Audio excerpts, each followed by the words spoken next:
Hey Iowa Realtors, this is Travis Bushaw, your 2025 Iowa Realtors President, and I'm here with Les Sulgrove, our statewide housing analyst, and we're going to talk a little bit about some of the data that's come out in the last few weeks, looking back at the month of September for 2025. So Sure.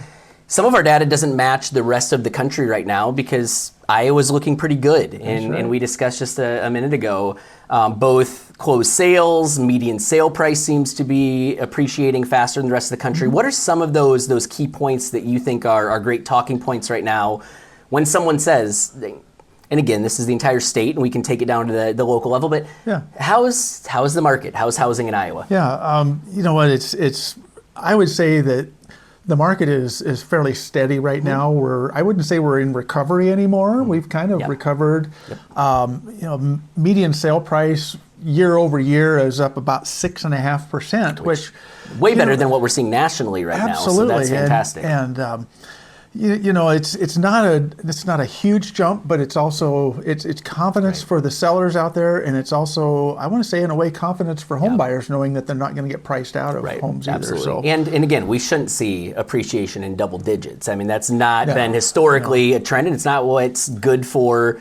I mean, not just first-time buyers, but anybody that wants to buy up. That's absolutely. You get double-digit appreciation, we have problems. So that's good. Okay. I mean, if we can stay around 3 to 5% annual appreciation and stuff, that's pretty decent there. So, even closed sale units are up a little bit this year, and that was something we were concerned with earlier this year, was if things were going to kind of slow down. And I think a lot of it has to do with the mortgage interest rates kind of bubbling down. We were talking earlier about how rates now, 30-year fixed, are under 6% and closer to 6 3/4, maybe even down to 6.5%. 5.5. I'm sorry, 5.5. No, it's looking good. See, we're not used to it. What I was going to say, we're not used to talking fives when we're talking our fixed year or 30-year fixed right now. Yeah. You also mentioned, though, we're seeing a little bit of that seasonal slowdown that happens every year, kind of that slowdown between August and September, but interest rates could maybe have an influence on this picking up a little bit because we're sitting on some decent inventory, right? Sure, yeah, because if you think back a year ago, September was a busy month. Right. A busy part of the year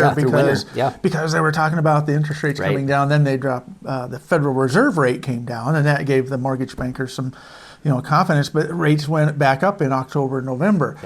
This year, we're still seeing that downward trend as we move into October, and I think we'll see that into November. Yeah, and so sounds like we could see 2 more drops yet this year, which before the end of the year would be pretty incredible.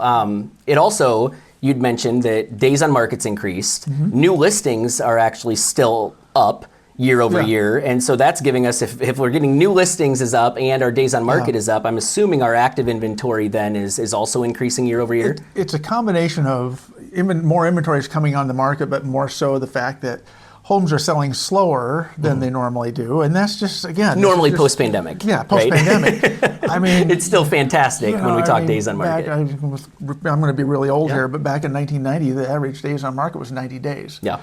So anything under, it's about 20 right now. In our marketplace. So that's very reasonable for this time of year moving in. So when you have a little less inventory going under contract or slower going under contract, and you're having more inventory come on, your inventory does tend to rise a little bit. Absolutely. And that's going to put us in a good position, even if it doesn't sell between now and Christmas or now and the first of the year. It sets us up really well for the January. And with an abundance of inventory and potential rate decreases, having that inventory available as interest rates come down could be the perfect formula for a very, very busy end of the year, which would make things really interesting, because that kicks off that then 2026 with a strong market, and realtors are feeling good, and buyers are feeling good, sellers are feeling good. That propels us really well into the first quarter of 26. And I'll throw one more stat in there that we could end this on, is there are more home sellers out there reducing the price of their homes as we move into the fall. More this year than we've seen in any time in recent years. And reductions, but still increase in median sale price. So we're seeing that they're still not